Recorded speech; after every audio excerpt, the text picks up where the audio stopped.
Okay, 9th class, welcome back. क्या सीख रहे हैं हम लोग? चैप्टर 1 करना सीख रहे थे, है कि नहीं? अब देखो, इसमें नेक्स्ट टॉपिक आता है real number and the decimal expansion. मतलब रियल नंबर्स क्या होते हैं बहुत अच्छे से सबको पता है। जिसे नहीं पता प्रीवियस वीडियो जाके देखो, अच्छे से समझ में आएगा। पीछे की वीडियो, रियल नंबर वो सारे नंबर जो नंबर लाइन पर रिप्रेजेंट हो जाएंगे रियल नंबर होंगे। इरेशनल रेशनल दोनों को मिला के जो ग्रुप बनेगा वो रियल नंबर का ग्रुप होगा। तो ये सारी चीज़ें हमने सीखी हुई है।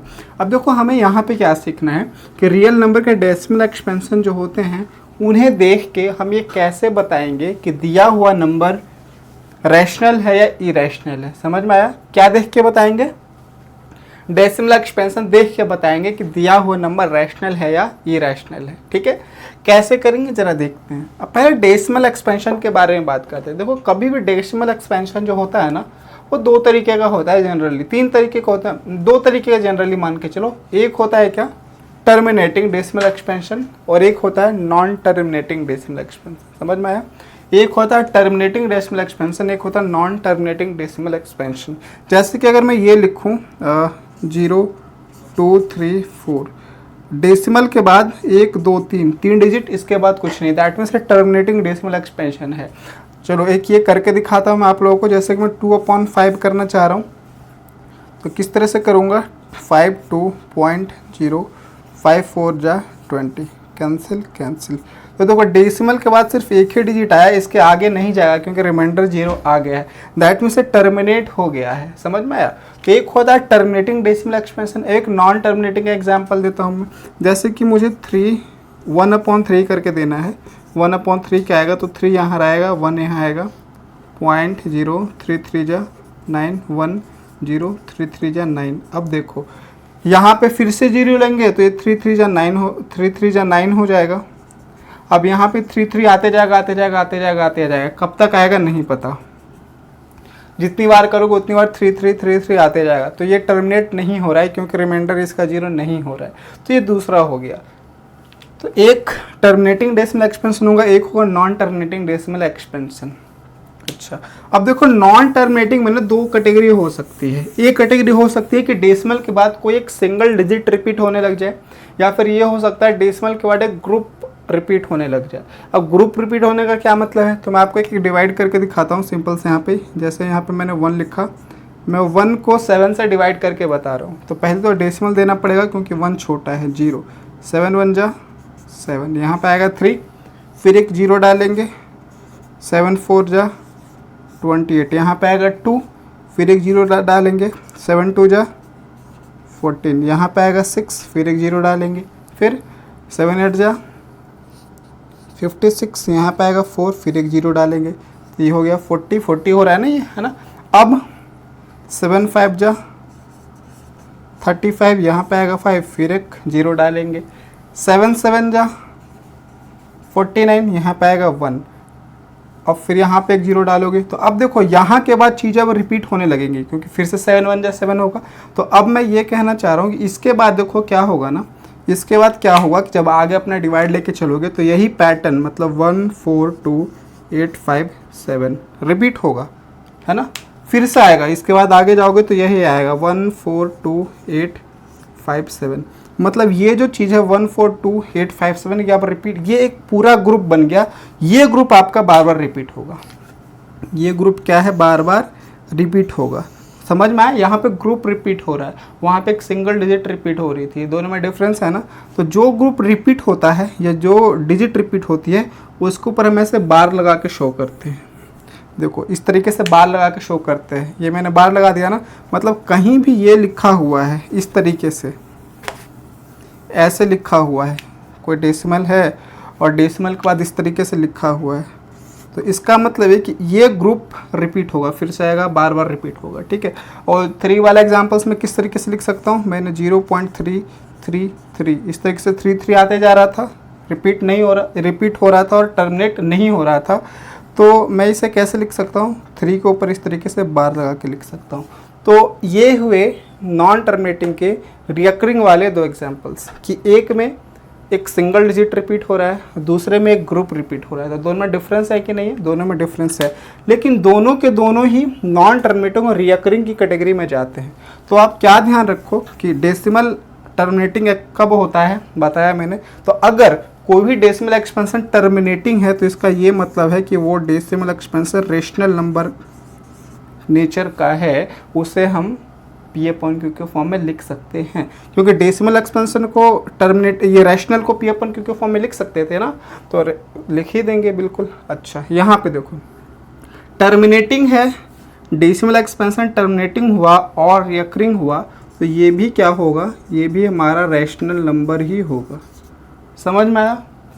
लेकिन अगर डेसिमल एक्सपेंशन नॉन टर्मिनेटिंग है और नॉन रिकरिंग है तो इसका मतलब ये हुआ कि वो जो होगा वो होगा ई रैशनल होगा।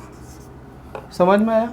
अच्छा अब देखो क्या है टर्मिनेटिंग डेसिमल एक्सपेंशन। अगर मैं यहाँ पे एक एग्जांपल लिख कर रखूँ इस तरीके से 0273, चलो मैंने एक एग्जांपल लिखा। अब मैंने बोला कि इसे पी अपॉन क्यू के फॉर्म में लिख के दिखाओ, तो ये लिखना बहुत आसान होता है। सिंपली इसका डेसिमल रिमूव कर दो। 2731 1 2 3 डिजिट्स हैं आफ्टर डेसिमल, तो यहाँ पे आ जाएगा 3 0, तो ये पी अपॉन क्यू के फॉर्म में लिख दिया हमने। ठीक है। अच्छा कोई और एग्जांपल लेना है तो बिल्कुल ले लो, जैसे 1.73 मैंने एग्जांपल ले लिया। ठीक है। अब ये इससे अगर जो हम लिखना चाहें क्या पी अपॉन क्यू के फॉर्म में, तो 173 और डेसिमल के लिए 1 और इसके बाद 2 डिजिट था तो 2 डिजिट, ये हो गया पी अपॉन क्यू के फॉर्म में। 2 डिजिट था तो 2 0, ये पी अपॉन क्यू के फॉर्म हो गया। तो दैट मीन्स ये टर्मिनेटिंग था। इसमें क्या होता है कि डेसिमल के बाद कितने नंबर आ रहे हैं वो देखना, डिसाइड करना थोड़ा आसान होता है। लेकिन अगर हम इसकी बात करें, अगर मैं इसका एग्जांपल लिख के दूं आपको इस तरीके से, चलो मैंने लिख दिया 0.3, तो हमें एग्जैक्टली यही नहीं पता है कि 3 कितनी बार आएगा। बार लगने का मतलब क्या हो कि वो बहुत बार आएगा, और बहुत बार मतलब कितनी बार आएगा नहीं पता। दैट मीन्स इसके ये रिकरिंग वाला जो हुआ इसका पी अपॉन क्यू का फॉर्म लिखना थोड़ा सा डिफिकल्ट होता है। ठीक है। इसके लिए कुछ अलग तरीके, कुछ अलग लॉजिक्स हम लोग सीखते हैं। जैसे कि अगर मैं ये लिख दूं 1.23 1.24 पे बार अगर मैं लगा दूं, तो इसका क्या मतलब है कि 4 रिपीट होगा अब, क्योंकि जिस पे बार लगेगा वही नंबर बार बार रिपीट होगा, है कि नहीं। तो इसमें 4 बार बार रिपीट होने लग जाएगा। इसका फिर से पी अपॉन क्यू का फॉर्म लिखना बड़ा मुश्किल है। क्यों? क्योंकि हमें 4 आगे कितनी बार आएगा नॉट एग्जैक्टली हमें नहीं पता है वो। ठीक है। तो पी अपॉन क्यू का फॉर्म लिखना इसका मुश्किल है। क्या ये ऐसे ही लिख सकते हैं? नहीं, आप ऐसे भी लिखो, जैसे कि 173 डैश डैश ऐसे दे दो। पहली बात तो डैश डैश आ गया, इसका मतलब ये क्या है कि नॉन टर्मिनेटिंग है। उसके बाद अगर ध्यान से देखा जाए तो 173 ये ग्रुप रिपीट हो रहा है, इसका मतलब ये कि रिकरिंग भी है। दैट मीन्स रिकरिंग है मतलब कि रैशनल है।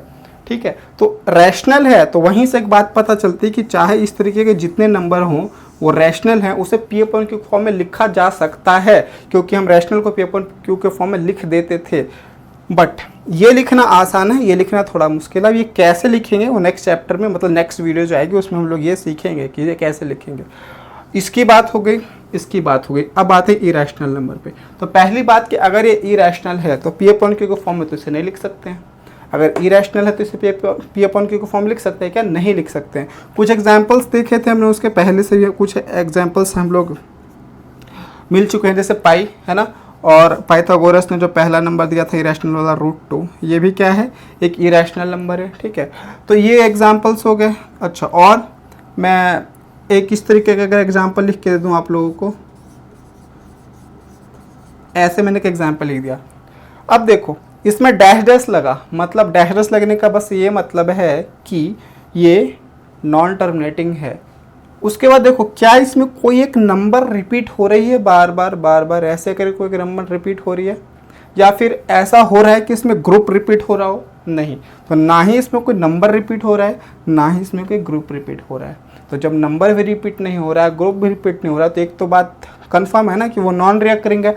तो अगर डेसिमल एक्सपेंशन नॉन टर्मिनेटिंग है और साथ साथ नॉन रिकरिंग है, तो इसका मतलब है कि वो इरेशनल नंबर है। ये मैं क्यों बता रहा हूँ कि ताकि आप डेसिमल एक्सपेंशन को देख के बता पाओ कि वो रैशनल होगा या इरेशनल होगा। समझ में आया? तो टर्मिनेटिंग, नॉन टर्मिनेटिंग में दोनों पार्ट मैंने डिस्कस किया। ठीक है। आज की वीडियो में आप लोग इतना ही समझें। नेक्स्ट क्लास में नेक्स्ट वीडियो हम लोग क्या सीखेंगे कि ये रैशनल नंबर जो होंगे रिकरिंग वाले उसको पी अपॉन क्यू के फॉर्म में कैसे लिखेंगे। ठीक है, जैसे आपको क्वेश्चन ऐसे लिख के मिलेगा, बुक्स में देख लेना क्वेश्चन, जैसे कि 0.3 है, इसे पी अपॉन क्यू के फॉर्म में लिख के दिखाओ। 0.3 पे बार, 1.47 है, इन दोनों पे बार लग रहा है, इसे पी अपॉन क्यू के फॉर्म में लिख के दिखाओ। तो ये हम लोग नेक्स्ट वीडियो में सीखेंगे। ठीक है, अभी क्या करना है आपको, तो सारी वीडियो आप लोग थ्रूली एक बार देख के आओ, है ना, क्योंकि अब आगे की चीज़ें समझ में आना बंद होंगी धीरे धीरे अगर पीछे का नहीं पता रहेगा तो। ठीक है, और क्या करना है, अगर कोई डाउट्स होता है, कोई भी एनी टाइप ऑफ डाउट, तो आप लोग कमेंट करो नीचे, है ना, कमेंट बॉक्स जो मिलता है आप लोगों को उसमें। और वीडियो रेगुलर चाहिए तो चैनल को ज़रा सब्सक्राइब कर लो, अच्छा लग रहा है लाइक कर लो, है ना, और अपने दोस्तों को भी पढ़ाओ यार, तो उनके साथ भी शेयर करो, है ना। पढ़ाई में कुछ ज़्यादा भेदभाव मत रखना, जलना नहीं चाहिए किसी से। चलो ठीक है, all the best, bye bye, मिलते हैं फिर नेक्स्ट वीडियो में।